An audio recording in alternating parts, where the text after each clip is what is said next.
नमस्कार भाइयों और बहनों, राम राम। भाइयों, आपको पता है कि मैं बहुत ही अच्छे अच्छे नुस्खे आपको दिया करता हूँ। और सबसे पहले मैं एक रिक्वेस्ट किया करता हूँ कि आयुर्वेद को हमें घर घर पहुँचाना है। और एक दिन ऐसा आएगा कि आयुर्वेद पूरी दुनिया में छा जाएगा, क्योंकि आयुर्वेद के पास में हर बीमारी का तोड़ है। हर बीमारी को जड़ से खत्म कर सकता है। बाकी कोई दूसरी ऐसी कोई भी पद्धति नहीं है जो बीमारी को जड़ से खत्म कर सके। तो बहुत ही अच्छे अच्छे निर्देश, अच्छी अच्छी बातें आयुर्वेद में आपको देखने को मिलेगी। और वही सीखकर हम आपको बता रहे हैं, ताकि आप भी आने वाली पीढ़ी को आगे ट्रेंड कर सकें और बता सकें, और समय रहते आपके ये नुस्खे काम आ सकें। तो हमारा जो जीवन है वो बचपन से जवानी की तरफ बढ़ता है और जवानी से बुढ़ापे की तरफ बढ़ता है।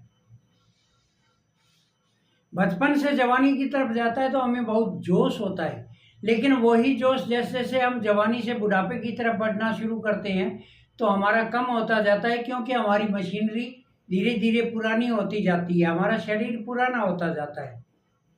आंखें कमजोर हो जाएगी, बाल सफेद आ जाएंगे, चेहरे पे झुर्रियां पड़ जाएगी, कानों से ऊंचा सुनेगा, दांत भी टूटने लग जाएंगे।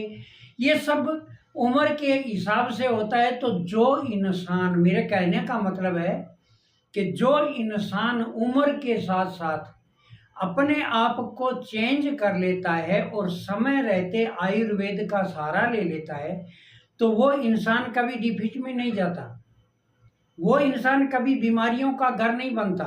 और जो अपनी गफलत के अंदर चलते रहते हैं तो उनको एक दिन जाकर हॉस्पिटल में भर्ती भी रहना पड़ सकता है, और बीमारियां भी उनके बहुत ज़्यादा चारों तरफ से उनको घेर लेगी। तो मेरे कहने का मतलब है कि 50 की उम्र पार करते करते, ये बहुत अच्छी बात है कि 50 की उम्र पार करते करते हमें अपने आप को चेंज कर लेना चाहिए, और बहुत सी बीमारियों से हमें बचने की कोशिश करनी चाहिए और अपने आप को चेंज करना चाहिए। तो आज मैं बता रहा हूं कि आपको वो 3 चीजें नहीं लेनी है जो आपको 50 साल के बाद में बीमारियों की तरफ धकेल देगी। इन 3 चीजों को बहुत खाया आपने, लेकिन अब छोड़ दो। आपको पहली चीज बता रहा हूं कि आपके जो आपने अपने जीवन में शुगर से बने हुए फूड्स खाए थे उन सबको छोड़ दो, जिनमें चीनी की मात्रा अधिक है। जैसे जलेबी है, लड्डू है, बर्फी है, कोई भी चीज है जो चीनी से बनी हुई है, हलवा है या फिर कोल्ड ड्रिंक्स वगैरह है, तो इन सब चीजों को धीरे धीरे आप छोड़ दीजिए। इनको छोड़ देंगे तो ये मानिए कि हॉस्पिटल का चक्कर आपको नहीं लगाना पड़ेगा। और अगर आपने समय रहते छोड़ा नहीं तो आपको मैं बता दूं कि आपको सबसे पहले तो शुगर आपके घर में, यानी आपके शरीर में शुगर घुस जाएगी और ये आपको बहुत ज़्यादा परेशान करेगी। आपके हार्ट भी कमज़ोर हो जाएगा, और अगर हार्ट कमज़ोर हो जाएगा तो ये मानिए कि आपके हार्ट के साथ साथ में हार्ट की बहुत सी बीमारियां हो जाएगी, कोलेस्ट्रॉल बढ़ जाएगा, ट्राइग्लिसराइड बढ़ जाएगी। तो ये चीज़ें आपके हो जाएगा। तो आपको सबसे पहले शुगर से बने आइटम, यानी चीनी से बने आइटम है, उनका त्याग करना है। और जो इनका त्याग कर देगा वो बहुत ही मुनाफे में रहेगा, उसको हॉस्पिटल के चक्कर नहीं निकालने पड़ेंगे। दूसरी चीज है हाई सोडियम फूड। जो ज्यादा नमकीन पदार्थ हम खाया करते थे चटकारे लेके, जैसे भुजिया है या फिर स्नैक्स है, कचौरी पकौड़ी वगैरह है, ऐसी चीजें हम बहुत ही चाव से खाया करते थे। लेकिन अब मैं कह रहा हूं कि जैसे ही 50 की उम्र पार कर रहे हैं इन चीजों को भी छोड़ दीजिए। अगर आपने नमकीन ज़्यादा खाया, नमक ज़्यादा खाया, तो सबसे पहले आप हार्ट के रोगों से घिर जाएंगे। आपके बीपी हाई रहने लग जाएगा। बीपी हाई होगा तो हार्ट के मरीज आप बन ही जाएंगे, और बाद में धीरे धीरे हार्ट के इतने रोग बढ़ जाएंगे कि आपके ट्राइग्लिसराइड बढ़ जाएगा, आपके और भी हार्ट के बहुत से रोग होते हैं जो आपके घर कर जाएंगे और आपको बिल्कुल कमज़ोर कर देंगे।